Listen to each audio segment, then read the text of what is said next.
I first met T about 5-6 years ago when I moved to Spain, and the reason I moved there was to join a band called Uriah Heep, who then had a bass player called Greg Ridley, ex-Humble Pie and Spooky Tooth, and I replaced him in Uriah Heep, and he joined up with T, and I met George at one of the gigs we were doing, and we spoke for many hours, right through the night really. And I was quite surprised at his knowledge of the English music scene, especially in the 60s and 70s. And he mentioned about the band, T. I moved back to England soon after that and kept in touch with George. Unfortunately, Greg died a couple of years later. And George expressed his desire to come over to England and said T would really like to play over here. They'd never done that. So I booked them a few days, and since then they've been coming over once or twice a year, I suppose, for the last 4 or 5 years.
So when did T first form?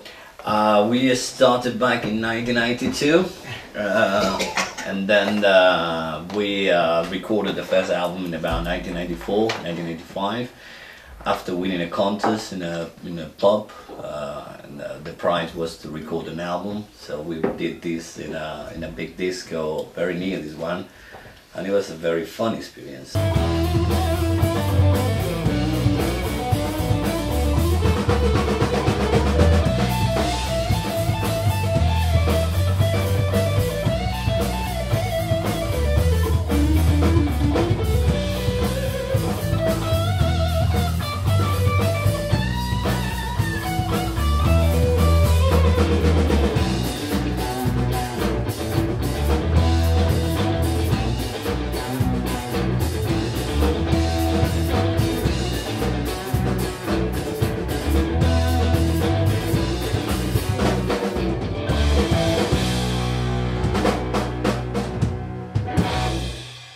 Can you tell us who your musical influences were? Yeah, mainly British and American.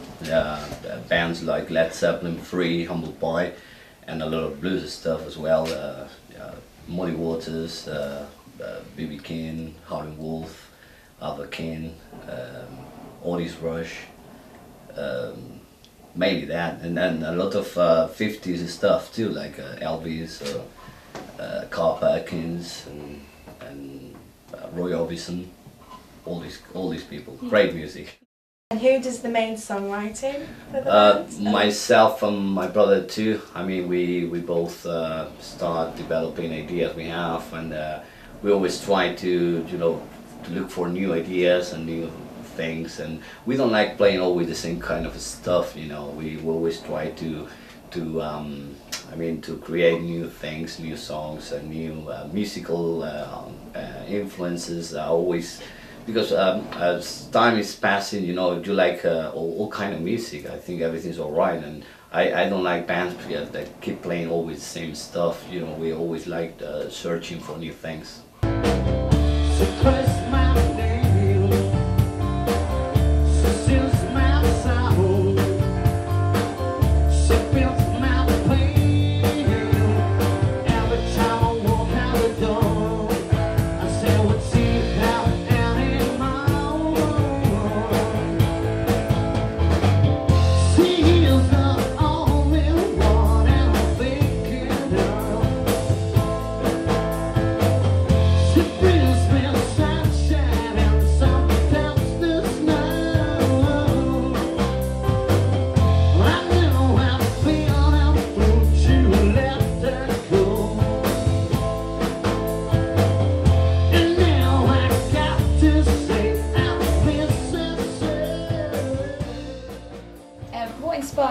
to write a song? Sometimes it's the song itself, because it's a good question, you know, because sometimes it's difficult to find, you know, a good way to inspire yourself. Sometimes just listening to the song, you think, oh, this song must be or should be about this or about that. It depends on the rhythm, the beat, you know. And it suddenly comes to you. Yeah, sometimes you can talk about just love, or talk about problems you have, and sometimes you even finish letters or lyrics and you don't know what you're talking about. It's like, okay, sounds good.